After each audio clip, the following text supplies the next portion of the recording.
do the boot camp fitness, but before that we have a motivational speaker here, Mr. Dowridge, and I didn't realize I had to do some reading, and I didn't realize that this brother is the motivational speaker. You could correct me when you get up, but the motivational speaker of the year in 2015. So with no further ado, let's bring up Mr. Dowridge. He has a limp with him. That's because he was out there dunking on some younger guys. Thank you, my brother. It's a pleasure to be among each and every one of you all this morning. Like Brother Young said, my name is Donald Dowridge. However, today you could just call me Hop Along Cassidy. Thank you.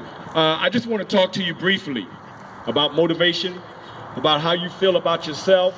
And if I may, myself, I come out of a very hard, turbulent, abusive childhood. As a matter of fact, I did a program last night, and I spoke with a couple of young ladies, and they told me the field that they were in, social worker, and I forgot what the other lady said she was in. And I mentioned to her, and I said, thank God that we are in the time zone that we're in for children. If they are abused, that the word goes out quickly, as opposed to the time zone that I came out of in the 60s when I was in that situation. I come out of 5 foster homes, and just to let you know, I was destined to be dead or spending life in prison at the age of 30. On my 30th birthday, my friends came over and said, Don, today is your birthday, tomorrow is your birthday, let's go out tonight and let's party. I said, you know what, I don't think so.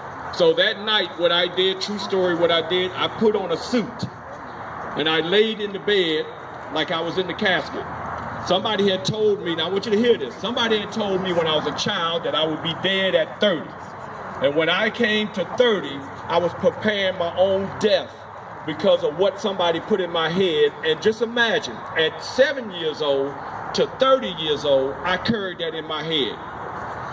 And I'm sure that there are individuals out here right now standing before me was told something negative when you was a child. And here you are an adult. You still have that negativism in your mind because somebody planted it.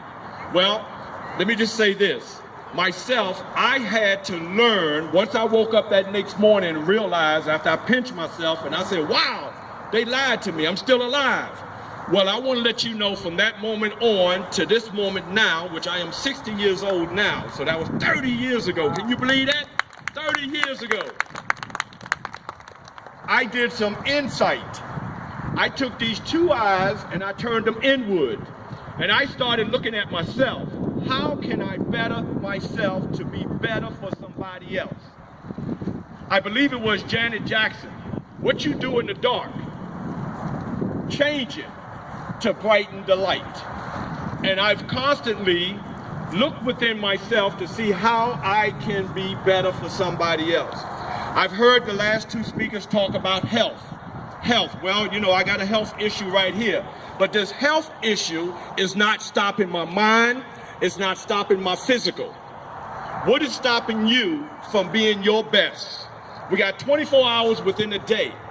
What are you doing to better yourself within that 24-hour day that we get? We all know by now, we all know, let's be real with it, let's keep it 100, all right? Life is not promised to us. I heard diabetes mentioned. Well, I had to fly to Baltimore 3 weeks before my birthday in November to say goodbye to my uncle who was battling diabetes, and we had to bury him. And I'll let you know that he set something off in my mind with diabetes. I'm just gonna come out and be honest with you. I'm scared of snakes, and I'm scared of diabetes. So in order for me to keep well, I work out constantly. I try to eat well. I change my diet. And I will be honest with you, I am a freak. Yes, I am a freak. Not a freak of nature, but Oreo cookies and chocolate chips, they are my favorites. You can take anything else away from me, but don't tamper with my Oreo cookies and my chocolate chips. And I'll go old school about the Oreo cookies. You know how you take it, you separate them, and you eat the middle first? I still do it like that. And kids look at me and they're like, Mr. D, you're a grown man, stop playing. No, I still love the flavor, okay? But it's all how you take care of yourself. The old commercial said the mind is a terrible thing to waste. The body is a terrible thing to waste. Be motivated about yourself, meaning that love yourself, despite what anybody else may say about you, because, hey, thank God people talk about you. Because when they talk about you, that must mean that you're doing something to change the world for a better. And those that are still stuck on negative street, they don't understand. That's why they talk about you. So I am glad that each and every one of you all, I don't even know you, but I'm glad that each and every one of you out here today has decided to move, to pack your bags and move from the lesser to be the greater. Because you are standing here simply because of the fact that you are the greater. You have a stern, affirmative, positive, motivating message to deliver to those who are staring at you. Those who are wondering what you have that I don't have, quote unquote. To those that are wondering, how do I get what they have? To those that are living in a minus instead of a positive. Now raise your hand, if you will. How many of you all can attest that positive is greater than a negative? Raise your hand. I heard Mr. Young say earlier, all right, now I just met my young brother, but he said something that resonates within me. You can talk about being positive. You can talk about that all day. Myself, I still love to play basketball, and that's what happened. In my mind, I can Jordan all day. But I guess when I got out there on the court, something else happened. However, you can talk about blah, blah, blah, I'm positive, but what's really going on in your mind? Is it negativity that's stopping you from? I wrote my 13th book. I'm working on my 14th book. I wrote my 13th book, believe it or not, in 1996. The Power of Being a Winner. True story. I stayed up all night long while I was working at the United States Post Office as the first African-American manager of a department there. Knowing that I had to be to work that morning at 8 o'clock, but I stayed up all night working on this book. Ladies and gentlemen, I have you know, the mind. When I got finished writing that book, the mind, I took that book and I tucked it away in a drawer. Why did I do that? The mind. Because I listened to my mind. You know what my mind was telling me at the time? Nobody's going to read that. Why did you write that? Put that thing away. I gave in to my mind and negativity. But wait a minute. 17 years later, the book, I pulled it out. And I sent it to a publisher. My mind had changed by then. Ladies and gentlemen, I have you know, that book, The Power of Being a Winner, wound up #1 on the Barnes & Noble's list. So please, don't tell me what you can't do. Tell me what you can do. I'll repeat it. Don't tell me what you can't do. Tell me what you can do. Another piece of story I'll pull out for you. And some of you all might not like this story, but it is what it is. I don't political correct, I keep it real. A few years ago, I was going to speak. I pulled up, I park. I'm taking care of some last minute business. A van pulls up next to me. Out the side of my eye, I could see a lady where I could see the van door open up and I could see the landing come down. All of a sudden, I see this lady come out in a wheelchair.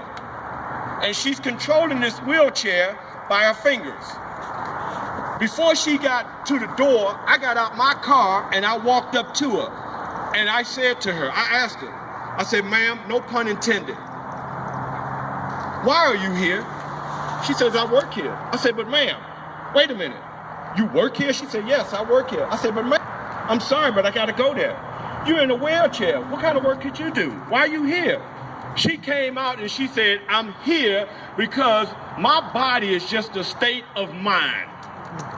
My body, because of the position that it's in, my handicap situation, I don't let it stop me. I move forth despite what's happening to me. And I told her, I said, ma'am, and I hugged her. And I got emotional. A tear dropped. And I hugged her. And I said, ma'am, you don't even know this. You just became my motivation. How many of you all have a motivation? Realize that the body that you have, we never know what might happen to us. If something happened to you, are you the person that's going to throw in the towel? Or are you the person that's going to use that as motivation to keep moving forward? There's another gentleman that I see the video. This brother, he doesn't have legs or arms. This brother is all over the world, speaking, inspiring people. And I said to myself, if he don't have what I have, why am I the one that's laying down saying that I can't do?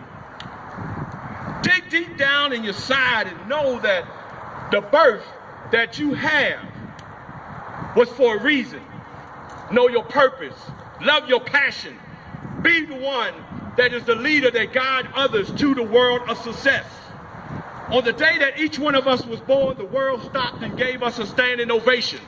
What you talking about, Mr. D? Well, the world gave us a standing ovation because on the day that we were born, we came in with gifts and talents. What are you doing with your gifts and talents? Everybody repeat after me. I see that my time is almost up, but everybody repeat after me if you don't mind. I was born to be of greatness. I set my focus straight ahead. Despite the hurdles that I might have to jump to get to the pinnacle of my destination. I am of greatness. Say it like I said. I am powerful, awesome, destiny. And before I leave here, I will leave an everlasting dynasty. I'm dropping the mic.